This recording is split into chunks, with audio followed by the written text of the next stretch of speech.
Hello everyone, welcome back to me.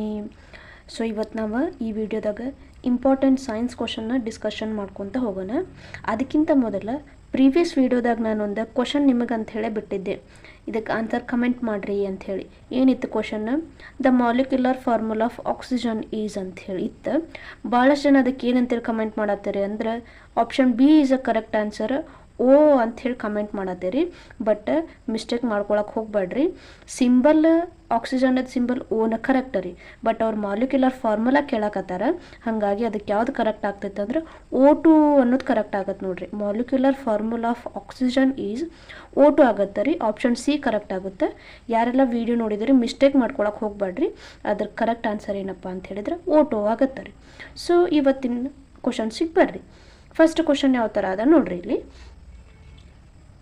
Which gas is included in gobar gas ಅಂತದ. Options methane, butane, oxygen ಮತ್ತು nitrogen ಅಂತ ಕೊಟ್ಟಾರ. ಯಾವ್ದ್ರಾಗಂದ್ರೆ gobar gas ಒಳಗಡೆ ಯಾವ ಗ್ಯಾಸ್ ಇರುತ್ತೆ ಅಂತ ಕ್ವಶನ್. ಸೊ ಇದಕ್ಕೆ ರೈಟ್ ಆನ್ಸರ್ ಯಾವುದಾಗತ್ತೆ ಅಂದ್ರೆ ಮೀಥೇನ್ ಇರುತ್ತೆ ರೀ. ನೆನಪಿಟ್ಕೋರಿ, ಗೋಬರ್ ಗ್ಯಾಸ್ ಒಳಗಡೆ ಯಾವ ಗ್ಯಾಸ್ ಇರುತ್ತೆ ಅಂತ ಹೇಳಿದ್ರೆ ಮೀಥೇನ್ ಗ್ಯಾಸ್ ಇರುತ್ತೆ ರೀ. ಸೊ ಮೀಥೇನ್ ಬಗ್ಗೆ ಒಂದಿಷ್ಟು ಪಾಯಿಂಟ್ಸ್ ಗೊತ್ತಿರಬೇಕು ನಿಮಗೆ. ಭಾಳಷ್ಟು ಸಲ ಮೀಥೇನ್ ಮೇಲೆ ಕ್ವಶನ್ ಕೇಳ್ತಿರ್ತಾನೆ, ನಿಮಗೆ ಎಲ್ಲ ಥರ ಗೊತ್ತಿರಬೇಕು. ಮೀಥೇನದ ಸಿಂಬಲ್ ಏನಾಗುತ್ತಪ್ಪ ಅಂತ ಹೇಳಿದ್ರೆ, ಅಥವಾ ಫಾರ್ಮುಲಾ, ಮೀಥೇನದ ಫಾರ್ಮುಲಾ ಏನಾಗುತ್ತಂದ್ರೆ CH4 ಅಂತ ಆಗುತ್ತೆ. ನೆನ್ಪಿಟ್ಕೋರಿ, ಮೀಥೇನದ ಫಾರ್ಮುಲಾ ಅಥವಾ ಸಿಂಬಲ್ ಏನಾಗುತ್ತೆ, ನಾವು CH4 ಅಂಥೇಳಿ ಬರಿತೀವಿ. CH4 ಅಂದರೆ it is nothing but methane. ಮೀಥೇನಿಗೆ ನಾವೇನಂತ ಹೇಳಿ ಕರಿತೀವಿ, CH4 ಅಂಥೇಳಿ ಕರಿತೀವಿ. ಆಮೇಲೆ ನೋಡ್ರಿ, ಇದು ಎಲ್ಲಿಂದ ರಿಲೀಸ್ ಆಗುತ್ತಪ್ಪ ಅಂತ ಹೇಳಿದ್ರೆ ವೆಟ್ ಲ್ಯಾಂಡ್, ಅಂದರೆ ಜೌಗು ಪ್ರದೇಶದಲ್ಲಿ, ವೆಟ್ ಲ್ಯಾಂಡ್ ಒಳಗಡೆ ಉತ್ಪತ್ತಿ ಆಗುತ್ತೆ ರೀ.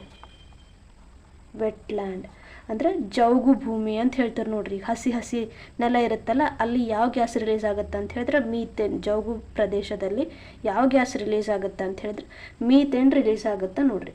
ಆಮೇಲೆ ಇದೇನು ಯಾವುದಕ್ಕೆ ಕಾರಣ ಆಗುತ್ತೆ? ಇದು ಗ್ರೀನ್ ಹೌಸ್ ಎಫೆಕ್ಟಿಗೆ ಕಾರಣ ಆಗುತ್ತೆ. ಮೀಥೇನ್ ಗ್ರೀನ್ ಹೌಸ್ ಎಫೆಕ್ಟಿಗೆ ಕಾರಣ ಆಗುತ್ತೆ. ಗೊತ್ತಿರಬೇಕು, ಮೀಥೇನನ್ನು ಸ್ವಲ್ಪ ಪ್ರಮಾಣದಾಗ ಗ್ರೀನ್ ಹೌಸ್ ಎಫೆಕ್ಟಿಗೆ ಕಾರಣ ಆಗುತ್ತೆ ರೀ.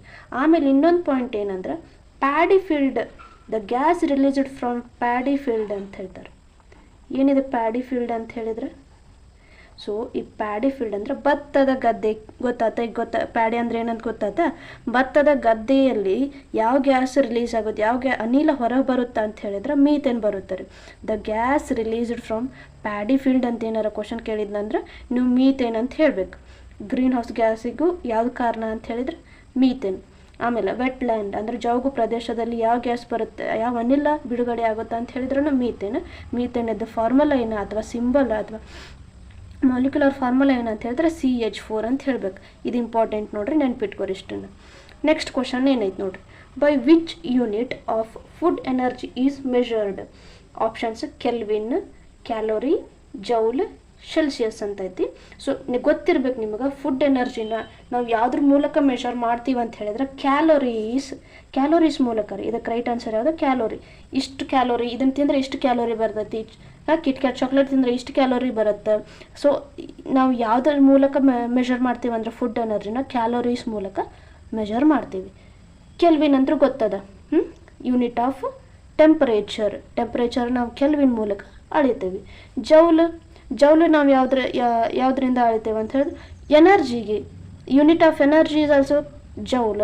ಅಥವಾ ಯೂನಿಟ್ ಆಫ್ ವರ್ಕ್ ಈಸ್ ಏನು? ಜೌಲ್. ಸೆಲ್ಸಿಯಸ್ಸನ್ನು ನಾವು ಯಾವುದರಿಂದ ಅಳಿತೀವಿ? Temperature. It is also unit of temperature. Celsius ಮತ್ತು ಕೆಲ್ವಿನ್ ಎರಡರಿಂದ ನಾವು ಟೆಂಪರೇಚರನ್ನು ಅಳತೆ ಮಾಡೋಕೆ ಉಪಯೋಗಿಸ್ತೀವಿ. ಸರಿನಾ? ನೆಕ್ಸ್ಟ್ ಕ್ವಶನ್ ನೋಡ್ರಿ. The lightest gas to be filled in balloon ಅಂತ ಹೇಳಿ ಕ್ವಶನ್ ಐತಿ. ಗೊತ್ತಿರಬೇಕಾದಂಥ ಪ್ರಶ್ನೆ.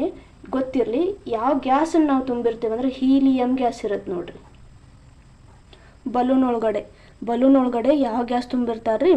ಹೀಲಿಯಮನ್ನು ತುಂಬಿರ್ತಾರೆ. ಅದಕ್ಕೆ ನೋಡ್ರಿ, TV ಶೋ ಒಳಗಡೆ ಯಾರಾದ್ರೂ ನೋಡಿದ್ರೆ ನೆನಪಿದ್ರೆ ಗೊತ್ತಾಗತ್ತೆ. ಈಗ ಆ ಬಲೂನಿನ ಗ್ಯಾಸನ್ನು ನಾವು ಕುಡಿದ್ರೆ ವಾಯ್ಸ್ ಚೇಂಜ್ ಆಗ್ತಿರತ್ತೆ ನೋಡ್ರಿ. ಈಗ ನಾವು ಬಲೂನ್ ತೊಗೊಂಡು ಊದಿ ಅದ ಗ್ಯಾಸನ್ನು ಕುಡಿದ್ರೆ ಏನೂ ವಾಯ್ಸ್ ಚೇಂಜ್ ಆಗಂಗಿಲ್ಲ. ಬಟ್ ಅದಕ್ಕೆ ಹೀಲಿಯಂ ಗ್ಯಾಸನ್ನು ತುಂಬಿರ್ಬೇಕು. ಆ ಗ್ಯಾಸನ್ನು ಏನಾದ್ರು ಕುಡಿದ್ರೆ ವಾಯ್ಸ್ ಚೇಂಜ್ ಆಗ್ತೈತಿ. ಸೊ ಯಾವ ಗ್ಯಾಸ್ ಅದು? Helium gas. ಸೊ ಯಾವ ಗ್ಯಾಸನ್ನು ಬಲೂನ್ ಒಳಗೆ ತುಂಬಿರ್ತಾರೆ ಅಂದ್ರೆ ಗೊತ್ತಿರ್ಬೇಕು ನಿಮ್ಗೆ ಯಾವ ಗ್ಯಾಸ್? ಹೀಲಿಯಂ. ಓಕೆನಾ? ಸೊ ನೆಕ್ಸ್ಟ್ ಕ್ವಶನ್ ಬರ್ರಿ. Which of the following gas is Nobel gas ಅಂತ ಪ್ರಶ್ನೆ ಐತೆ. ಕೆಳಗೆ ಕೊಟ್ಟಿರುವಂಥ ಆಪ್ಷನ್ ಒಳಗಡೆ ಯಾವುದು ನೋಬಲ್ ಗ್ಯಾಸ್ ಆಗುತ್ತಾ ಅಂತ ಹೇಳಿ ಗೊತ್ತಿರಬೇಕು ನಿಮಗೆ. ನೋಬಲ್ ಗ್ಯಾಸಸ್ ಭಾಳ ಇಲ್ಲ ರೀ, ಆರೇನ ಅದಾವೋ ಅವನಷ್ಟು ನೀವು ನೆನಪಿಟ್ಕೊಂಡ್ರೆ ಒಂದೊಂದು ಸಲ ಫಿಕ್ಸ್ ಕ್ವಶನ್ ಕೇಳ್ತಿರ್ತಾನೆ ನೋಡ್ರಿ, ನೋಬಲ್ ಗ್ಯಾಸ್ ಮೇಲೆ ಕೇಳಿರ್ತಾನೆ. ಅದನ್ನು ಮಾತ್ರ ಮಿಸ್ ಮಾಡೋಕ್ಕೆ ಹೋಗ್ಬೇಡ್ರಿ. ನೋಬಲ್ ಗ್ಯಾಸಸ್ ಯಾವೆಲ್ಲ ರೀ? ಈಗ ಸದ್ಯಕ್ಕೆ ಆಪ್ಷನ್ಸ್ ಯಾವ್ದಾವು? Argon, oxygen, carbon dioxide, nitrogen ಅಂತದ. ಆಬ್ವಿಯಸ್ಲಿ ನೋಬಲ್ ಗ್ಯಾಸ್ ಅಂತ ಯಾವುದನ್ನು ಕರಿತೀವಿ? ಆರ್ಗಾನನ್ನು ಕರಿತೀವಿ, ಸರಿನಾ? ಸೊ ಈಗ ಗೊತ್ತಿರ್ಬೇಕು ನಿಮಗೆ ನೋಬಲ್ ಗ್ಯಾಸ್ ಯಾವೆಲ್ಲ ಅದಾವ ಅಂಥೇಳಿ ಒಂದು ಸಲ ನೆನಪಿಟ್ಕೊಂಡ್ಬಿಡ್ರಿ, ಅಥವಾ ಬುಕ್ ಇದ್ರೆ ಒಂದು ಸಲ ಬುಕ್ಕಲ್ಲಿ ಬರ್ಕೊಂಡು ಬೈಪಾಟ್ ಮಾಡಿಬಿಡ್ರಿ ನೋಬಲ್ ಗ್ಯಾಸ್ ಯಾವೆಲ್ಲ ಅಂತ ಹೇಳಿದ್ರೆ. ಫಸ್ಟಿಗೆ helium, argon, neon, krypton, xenon ಮತ್ತು radon. Group 18 element periodic table ಒಳಗಡೆ ಇವೆ. 18 ಗ್ರೂಪ್ನಾಗ ಇರೋದ್ರಿಂದ ಇವನ್ನ ನೋಬಲ್ ಗ್ಯಾಸ್ ಅಂತ ಹೇಳ್ತಾರೆ. ಲಾಸ್ಟಿಗೆ ಒಂದು ಎಲಿಮೆಂಟ್ ಬರ್ತೈತೆ, ಅದು ಯಾವುದು ಅಂತ ಹೇಳಿದ್ರೆ ಅಗ್ಯಾನೀಷಿಯಸ್ ಅಂತ ಬರ್ತದೆ. ಒಗ್ಯಾನಿಷನ್ ಅಂತ ಹೇಳಿ ಒಂದು ಎಲಿಮೆಂಟ್ ಬರ್ತೈತಿ, ಅದನ್ನೇನು ಕನ್ಸಿಡರ್ ಮಾಡಿಲ್ಲ, ಬಟ್ ಗೊತ್ತಿರಬೇಕು. ಗ್ರೂಪ್ 18 ಎಲಿಮೆಂಟ್ ಒಳಗಡೆ, ಗ್ರೂಪ್ 18 ಒಳಗಡೆ ಯಾವುದೆಲ್ಲ ಎಲಿಮೆಂಟ್ಸ್ ಬರ್ತಾವೆ ಅಂತ ಹೇಳಿದ್ರೆ helium, argon, neon, krypton, xenon ಮತ್ತು ರೆಡಾನ್. ಇವಷ್ಟು ನಾವು ನೋಬಲ್ ಗ್ಯಾಸ್ ಅಂತ ಕರಿತೀವಿ. ಒಂದೊಂದು ಸಲ ನಿಮಗೆ ಆಪ್ಷನ್ ಒಳಗಡೆ ಇದು ಯಾವುದಾದ್ರೂ ಒಂದು ಕೊಟ್ಟು which of the following gas is Nobel gas ಅಂತ ಹೇಳಿದ್ರೆ ಕೇಳಿರ್ತಾನೆ. ನೋಬಲ್ ಗ್ಯಾಸ್ ಮೇಲೆ ಒಂದು ಪ್ರಶ್ನೆ ಕೇಳಿರ್ತಾನೆ, ನೆನ್ಪಿಟ್ಕೋರಿ ಇವನು ಇಷ್ಟು ನೋಬಲ್ ಗ್ಯಾಸ್ ಯಾವೆಲ್ಲ ಅಂತ ಹೇಳಿ ನೆನ್ಪಿಟ್ಕೋರಿ. ನೆಕ್ಸ್ಟ್ ಪ್ರಶ್ನೆ ನೋಡ್ರಿ, what do we know about the elements in the periodic table ಅಂತದ. ಆಪ್ಷನ್ನ chemical reaction, colour, chemical formula ಮತ್ತು ಅಟಾಮಿಕ್ ನಂಬರ್ ಅಂತದ. ಇದಕ್ಕೆ ಆನ್ಸರ್ ಯಾವುದಾಗುತ್ತೆ ಅಂದ್ರೆ ಅಟಾಮಿಕ್ ನಂಬರ್ ಆಗುತ್ತೆ. ಪಿರಿಯಾಡಿಕ್ ಟೇಬಲ್ ಅನ್ನೋಣ, ಇದ್ರ ಮೇಲ್ಗಡೆ ಒಂದಿಷ್ಟು ಪ್ರಶ್ನೆಗಳು ಕೇಳ್ತಿರ್ತಾನೆ, ನೆನ್ಪಿಟ್ಕೊಂಡ್ಬಿಡ್ರಿ ಪಿರಿಯಾಡಿಕ್ ಟೇಬಲ್. ಫಸ್ಟಿಗೆ ನಿಮಗೆ ಏನು ಪಾಯಿಂಟ್ ಗೊತ್ತಿರಬೇಕಾ? ಪಿರಿಯಾಡಿಕ್ ಟೇಬಲನ್ನು ಯಾರು ಕಂಡುಹಿಡಿದ್ರು? Discovered by. Periodic table is discovered by ಯಾರಿಗೆ ಗೊತ್ತಿದ್ದಾರೆ? ಮೆಂಡಲೀವ್ ಅನ್ನೋರು ಪಿರಿಯಾಡಿಕ್ ಟೇಬಲನ್ನು ಕಂಡುಹಿಡಿದ್ರಿ. ಸೊ ಎಷ್ಟು ಎಲಿಮೆಂಟ್ಸ್ ಅದಾವೆ ಇದ್ರಾಗ? ಟೋಟಲ್ 118 ಎಲಿಮೆಂಟ್ಸ್ ಅದಾವೆ. ಎಷ್ಟು ಎಲಿಮೆಂಟ್ಸ್ ಅದಾವೆ ರೀ ಪಿರಿಯಾಡಿಕ್ ಟೇಬಲ್ ಒಳಗಡೆ? 118 ಎಲಿಮೆಂಟ್ಸ್ ಅದಾವೆ. ನಿಮ್ಗೆ ಗೊತ್ತಿರಬೇಕು ಅದ್ರಾಗ ಹೊರಿಜಾಂಟಲ್ ರೋಸ್ ಅದಾವೆ. ಹಿಂಗೆ ಮ್ಯಾಥ್ಸ್ ಒಳಗೆ ಅಂತೀರಿ ನೋಡ್ರಿ, ಹೊರಿಜಾಂಟಲ್ ಅಂತೀರಿ, ಇದಕ್ಕೇನಂತೀರಿ? ವರ್ಟಿಕಲ್ ಅಂತೀರಿ, ಹೌದಾ? ಹಿಂಗಿದ್ರೆ ವರ್ಟಿಕಲ್, ಹಿಂಗಿದ್ರೆ ಹಾರಿಜಾಂಟಲ್ ಅಂತೀರಿ. ಈ ಹಾರಿಜಾಂಟಲ್ ಹಿಂಗಿರೋದಕ್ಕೆ ಏನಂತೀವಿ ನಾವು? ಹಾರಿಜಾಂಟಲ್ ರೋಸ್ಗೆ ಪೀರಿಯಡ್ಸ್ ಅಂತ ಕರಿತೀವಿ. ಇದಕ್ಕೆ ನಾವು ಗ್ರೂಪ್ಸ್ ಅಂತ ಕರಿತೀವಿ. 7 ಪೀರಿಯಡ್ಸ್ ಅದಾವ, 18 ಗ್ರೂಪ್ಸ್ ಅದಾವ. ಅಂದ್ರೆ ಈ ಥರ ನೋಡ್ರಿ, ಹಿಂಗೈತಲ್ಲ ಪಿರಿಯಾಡಿಕ್ ಟೇಬಲ್. ಯಾರು ನೋಡಿದ್ರೆ ನನಗೆ ಗೊತ್ತಿರ್ತೈತಿ. ಸೊ ಯಾವ ಥರ ಐತೆ ಅಂತ ಹೇಳಿದ್ರೆ ಇವು 7 ಅದಾವೆ ಪೀರಿಯಡ್ಸ್, ಹಿಂಗೆ 7 ಅದಾವೆ. ಈ ಥರ 18 ಗ್ರೂಪ್ಸ್ ಅದಾವೆ, ಗೊತ್ತಿರಬೇಕು. ಪೀರಿಯಡ್ಸ್ ಎಷ್ಟು ಅದಾವೆ? 7 ಅದಾವೆ. ವರ್ಟಿಕಲ್ ಆಗಿರೋದನ್ನ ಏನಂತ ಹೇಳ್ತೀರಿ ನೀವು? ಕಾಲಮ್ಸ್ ಅಂತೀರಿ. ಹಾರಿಜಾಂಟಲ್ ಆಗಿರೋದನ್ನ ನೀವು ಪೀರಿಯಡ್ಸ್ ಅಂತ ಕರಿತೀರಿ. ಅವು 7 ಅದಾವೆ, ಇವು 18 ಅದಾವೆ, ಗೊತ್ತಿರಬೇಕು. ನೆಕ್ಸ್ಟ್ ಪ್ರಶ್ನೆ ನೋಡ್ರಿ, ಮೇಲ್ ಹಾರ್ಮೋನ್ ಈಸ್ ಅಂಥೇಳಿ ಕೇಳಿದ್ದಾರೆ. Options oestrogen, testosterone, adrenaline, none of this ಅಂತದ. ನೆನಪಿರಲಿ, ಒಂದು ಫೀಮೇಲ್ ಹಾರ್ಮೋನ್ ಅಂತ ಬರುತ್ತೆ, ಮೇಲ್ ಹಾರ್ಮೋನ್ ಅಂತ ಬರುತ್ತೆ. ಇದು ಅಡ್ರಿನಾಲಿನ್ ತೆಗೆದುಬಿಡ್ರಿ. ಇದ್ರಾಗ ನಮಗೆ ಈಸ್ಟ್ರೋಜನ್ ಮತ್ತು ಟೆಸ್ಟೋಸ್ಟೆರೋನ್ ಬಗ್ಗೆ ಅಷ್ಟು ಗೊತ್ತಿರಬೇಕು. ಸೆಕ್ಸ್ ಆರ್ಗನ್ಸ್ ಎರಡು, ಒಂದು ಫೀಮೇಲದ್ದು, ಒಂದು ಮೇಲದ್ದು. ಇದ್ರಾಗ ಪಕ್ಕ ನಿಮಗೆ ಮೇಲದ್ದು ಹಾರ್ಮೋನ್ ಯಾವ್ದು ಅಂತ ಹೇಳಿದ್ರೆ ನೆನಪು ಯಾವ್ದು ಬರಬೇಕು? ಫಾಸ್ಟಾಗಿ ಟೆಸ್ಟೋಸ್ಟೆರೋನ್ನ ನೆನಪಾಗಬೇಕು ರೀ. ಮೇಲ್ ಹಾರ್ಮೋನ್ ಯಾವುದು? ಮೇಲ್ ಸೆಕ್ಸ್ ಆರ್ಗನ್ ಅಂಥೇಳಿ ಟೆಸ್ಟೋಸ್ಟೆರೋನ್ ಅಂತ ಕರೀತಾರೆ. ಫೀಮೇಲ್ ಸೆಕ್ಸ್ ಆರ್ಗನ್ ಅಂತೇಳಿ ಈಸ್ಟ್ರೋಜನ್ ಅಂತ ಕರೀತಾರೆ. ಇವೆರಡನ್ನಷ್ಟು ನೆನ್ಪಿಟ್ಕೋರಿ. ಮೇಲ್ ಅಂದ್ರೆ ಟೆಸ್ಟೋಸ್ಟೆರೋನ್ ನೆನಪಾಗಲಿ, ಫೀಮೇಲ್ ಅಂದರೆ ಯಾವುದು? ಈಸ್ಟ್ರೋಜನ್ ನೆನಪಾಗಲಿ. ಈಸ್ಟ್ರೋಜನ್ ಈಸಿ ಐತಿ, ಫೀಮೇಲದ್ದು ನೆನ್ಪಿಟ್ಕೊಂಡ್ರೆ ಟೆಸ್ಟೋಸ್ಟೆರೋನ್ ನೆನಪಿರುತ್ತೆ. ಸೊ ಹೇಳ್ರಿ ನನಗೆ, ಮೇಲದ ಹಾರ್ಮೋನ್ ಯಾವುದಾಕತಿ? ಟೆಸ್ಟೋಸ್ಟೆರೋನ್ ಆಗುತ್ತೆ, ಫೀಮೇಲದ್ದು ಈಸ್ಟ್ರೋಜನ್ ಆಗುತ್ತೆ. ನೆಕ್ಸ್ಟ್ ನೋಡ್ರಿ, which is the largest bone in human body ಅಂತದ. ಆಪ್ಷನ್ನ humorous, spinal cord, femur, hip ಬೋನ್ ಅಂತದ. ಇದಕ್ಕೆ ಆನ್ಸರ್ ಯಾವುದಾಗುತ್ತೆ ಅಂದ್ರೆ ಲಾರ್ಜೆಸ್ಟ್ ಬೋನ್ ಅಂತೇಳಿ ಸ್ಪೈನಲ್ ಕಾರ್ಡ್ ಅಂತ ಕರಿತೀವಿ. ಹಿಂದೆ ಬೆನ್ ಹಿಂದೆ ಐತೆ ನೋಡ್ರಿ ಸ್ಟ್ರೈಟ್ ಇರೋದು, ಅದು ಸ್ಪೈನಲ್ ಕಾರ್ಡ. ಸೊ ಅದನ್ನು ನಾವು largest bone in the human body ಅಂತ ಕರಿತೀವಿ. ನೆಕ್ಸ್ಟ್ ನೋಡ್ರಿ, ಹೂ ಡಿಸ್ಕವರ್ಡ್ ದ ಆಟಮ್ ಅಂತದ. John Dalton, J Thomson, Niels Bohr, James Chadwick ಅಂತದ. ಸೊ ಆಟಮ್ಸನ್ನು ಕಂಡು ಹಿಡಿದವ್ರು ಯಾರಪ್ಪ ಅಂತ ಹೇಳಿದ್ರೆ ಜಾನ್ ಡಾಲ್ಟನ್ ಅವರು ಆಟಮನ್ನು ಕಂಡು ಹಿಡಿದ್ರು. ಯಾರು? ಜಾನ್ ಡಾಲ್ಟನ್ ಅವರು ಆಟಮನ್ನು ಕಂಡು ಹಿಡಿದ್ರೆ ಗೊತ್ತಿರಬೇಕು. ನನಗೆ ಒಂದು ಸ್ವಲ್ಪ ಕಮೆಂಟ್ ಬಾಕ್ಸ್ ಒಳಗೆ ತಿಳಿಸ್ರಿ. ಆಟಮ್ ಅಂತ ಹೇಳಿದ್ರೆ ಎಲೆಕ್ಟ್ರಾನ್ಸ್ ಬರ್ತಾವ, ನ್ಯೂಟ್ರಾನ್ಸ್ ಬರ್ತಾವ, ಪ್ರೋಟಾನ್ಸ್ ಬರ್ತಾವ. ಹೌದಾ?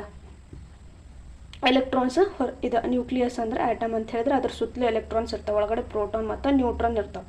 ಹಾಗಾದ್ರೆ ನಂಗೆ ಕಮೆಂಟ್ ಮಾಡಿ ಹೇಳ್ರಿ, ಎಲೆಕ್ಟ್ರಾನ್ಸ್ ಯಾರು ಕಂಡುಹಿಡಿದ್ರು, ಪ್ರೋಟಾನ್ಸ್ ಯಾರು ಕಂಡುಹಿಡಿದ್ರು, ಮತ್ತು ನ್ಯೂಟ್ರಾನ್ಸ್ ಇವು ಮೂರನ್ನು ಕಂಡುಹಿಡಿದವ್ರು ಯಾರು ಅಂಥೇಳಿ ಗೊತ್ತಿದ್ರೆ ನಮ್ಮ ಕಮೆಂಟ್ ಬಾಕ್ಸ್ ಒಳಗೆ ತಿಳಿಸಿ ಹೇಳ್ಬೇಕು ರೀ ನೀವು. ನೆಕ್ಸ್ಟ್ ನೋಡಿರಿ, which element has atomic number is 7? Option ಯಾವ ಥರ ಅದಾವ? ಹೈಡ್ರೋಜನ್, ಬೋರಾನ್, ಆಕ್ಸಿಜನ್ ಮತ್ತು ನೈಟ್ರೋಜನ್ ಅಂತ ಅದ ಆಪ್ಷನ್. 7ನೇ ಅಟಾಮಿಕ್ ನಂಬರ್ ಪಿರಿಯಾಡಿಕ್ ಟೇಬಲ್ ಒಳಗಡೆ ಎಷ್ಟು ಎಲಿಮೆಂಟ್ಸ್? 118 ಎಲಿಮೆಂಟ್ಸ್ ಅದಾವ ಅಂತ ಹೇಳಿದಾರೆ ನಾನು. ಅವ್ರು ಯಾವ್ದು ಕೇಳತ್ತಾರ? 7ನೇ ಎಲಿಮೆಂಟ್ ಯಾವ್ದು ಅಂಥೇಳಿ ಕೇಳತ್ತಾರ. ಹಂಗಂತೇಳಿ ನಿಮಗೆ 118 ಎಲಿಮೆಂಟ್ಸ್ ಗೊತ್ತಿರಬೇಕಂತಲ್ಲ, ನಿಮಗೆ ಮಿನಿಮಮ್ ಆದರೂ 20 ಎಲಿಮೆಂಟ್ಸರ ಗೊತ್ತಿರ್ಬೇಕು ನೋಡ್ರಿ. 20 ಎಲಿಮೆಂಟ್ಸ್ ಒಳಗಡೆ ನಿಮಗೆ ಪ್ರಶ್ನೆ ಕೇಳ್ತಿರ್ತಾನೆ.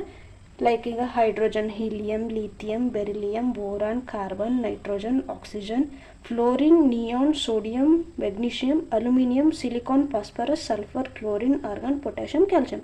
ಹಿಂಗೆ ಪಟ 20 ಎಲಿಮೆಂಟ್ಸನ್ನು ಹೇಳಕ್ಕೆ ಬರಬೇಕು. ಎಲಿಮೆಂಟ್ಸ್ ಮೇಲೆ ಇಷ್ಟರೊಳಗೆ ಕೇಳ್ತಾನೆ. ಮಿನಿಮಮ್ ನಿಮಗೆ 20 ಗೊತ್ತಿರ್ಬೇಕು. ಸೊ ಇದ್ರಾಗ ಈಗ ನನಗೆ 7ನೇದು ಅಂತ ಕೇಳತ್ತಾನ. 7th ಒನ್ ಯಾವುದಾಗುತ್ತೆ ನೋಡಿರಿ. ಆಪ್ಷನ್ನು hydrogen, boron, oxygen, nitrogen. Oxygen ಅಂದ್ಕೊಡ್ಲೆ ನಿಮಗೆ 6 ನೆನಪಾಗಬೇಕು. 6ನೇದು. ಸೊ ನೆಕ್ಸ್ಟ್ 7 ನೈಟ್ರೋಜನ್ ಬರ್ತೈತಿ. 7 ಅಟಾಮಿಕ್ ನಂಬರ್ 7 ಇರೋದು ಯಾವ್ದು ಆಕೈತೆ ಅಂದ್ರೆ ನೈಟ್ರೋಜನ್ ಆಕೈತೆ. ಒಂದ್ಸಲ ಅದನ್ನೇ 20 ಎಲಿಮೆಂಟ್ಸನ್ನು ಬರ್ಕೊಂಡು ಬೈಪಾಟ್ ಮಾಡಿಕೊಡ್ರಿ, ಎಕ್ಸಾಮಿಗೆ ಭಾಳ ಹೆಲ್ಪ್ ಆಕತ್ರಿ ನಿಮಗೆ. ಸರಿನಾ? ನೆಕ್ಸ್ಟ್ ನೋಡ್ರಿ, which of the following is used in pencils ಅಂತದ. ಸಿಲಿಕಾನ್, ಚಾರ್ಕೋಲ್, ಗ್ರಾಫೈಟ್ ಮತ್ತು ಫಾಸ್ಫರಸ್ ಅಂತ ಅದ. ನೆನಪಿರಲಿ, ಪೆನ್ಸಿಲ್ ಒಳಗಡೆ ಯಾವುದನ್ನು ಬಳಸಿರ್ತಾರೆ ಅಂದ್ರೆ ಗ್ರಾಫೈಟನ್ನು ಬಳಸಿರ್ತಾರೆ. ಇಂಪಾರ್ಟೆಂಟ್ ಕ್ವಶನ್ ಇದೆ. ಪೆನ್ಸಿಲ್ ಒಳಗಡೆ ಏನು ಬಳಸಿರ್ತಾರೆ ಅಂದರೆ ಗ್ರಾಫೈಟನ್ನು ಬಳಸಿರ್ತಾರೆ. ಇನ್ನೊಂದು ಈ ಪಾಯಿಂಟ್ ನೆನಪಿರ್ಬೇಕು ನಿಮ್ಗೆ, ಪೆನ್ಸಿಲ್ ಒಳಗಡೆ ಪೆನ್ಸಿಲಿನ ಬಳಸಿರಂಗಿಲ್ಲ. ದ ಪರ್ಸೆಂಟೇಜ್ ಆಫ್ ಪೆನ್ಸಿಲ್ ಒಳಗಡೆ ಲೆಡ್ ಬಳಸಿರಂಗಿಲ್ಲ. ಏನು ಬಳಸಿರ್ತಾರೆ ಬದಲಾಗಿ ಗ್ರಾಫೈಟ್ ಬಳಸಿರ್ತಾರೆ. ಪರ್ಸೆಂಟೇಜ್ ಆಫ್ ಲೆಡ್ ಪೆನ್ಸಿಲ್ ಅಂತ ಕೇಳಿದ್ರೆ 0. ಏನು ಗೊತ್ತಿರಬೇಕು? ಲೆಡ್ ಪೆನ್ಸಿಲ್ ಒಳಗಡೆ ಲೆಡ್ ಎಷ್ಟು ಪ್ರಮಾಣದಲ್ಲಿ ಇರ್ತೈತೆ ಅಂದ್ರೆ 0 ಪ್ರಮಾಣದಲ್ಲಿ ಇರುತ್ತೆ. ಹಾಗಾಗಿ ಯಾವುದನ್ನು ಬಳಸಿರ್ತಾರೆ? ಗ್ರಾಫೈಟನ್ನು ಬಳಸಿರ್ತಾರೆ. ಇದು ಒಂದು ಪಾಯಿಂಟ್ ನಿಮ್ಮ ತಲೆಯಾಗಿರಬೇಕು, ಇದು ಗೊತ್ತಿರಬೇಕು ನಿಮಗೆ.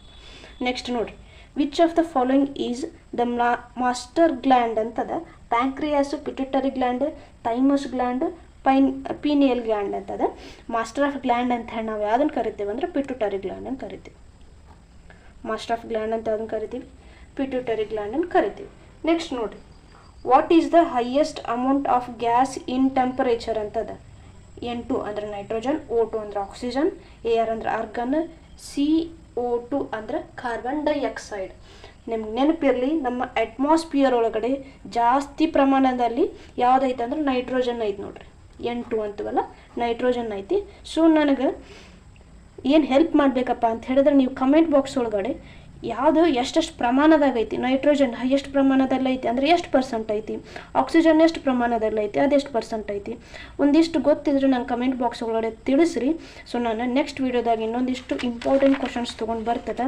ಹೋಪ್ ಈ ವಿಡಿಯೋ ನಿಮ್ಗೆ ಭಾಳ ಹೆಲ್ಪ್ ಆಗೈತೆ ಅಂದ್ಕೊಂಡೀನಿ. ಹಂಗೇನಾರಪ್ಪ ನಿಮ್ಗೆ ಈ ವಿಡಿಯೋ ಹೆಲ್ಪ್ ಆಗೈತಪ್ಪ ಅಂತ ಅನಿಸಿದ್ರೆ ನಿಮ್ಮ ಫ್ರೆಂಡ್ಸಿಗೆ ಶೇರ್ ಮಾಡೋದನ್ನು ಮರಿಬೇಡ್ರಿ ಅಂತ ಹೇಳ್ತಾ ನೆಕ್ಸ್ಟ್ ವೀಡಿಯೋದಾಗ ಸಿಗ್ತಾನೆ. ಅಲ್ಲಿವರೆಗೂ take care, love you all, bye bye.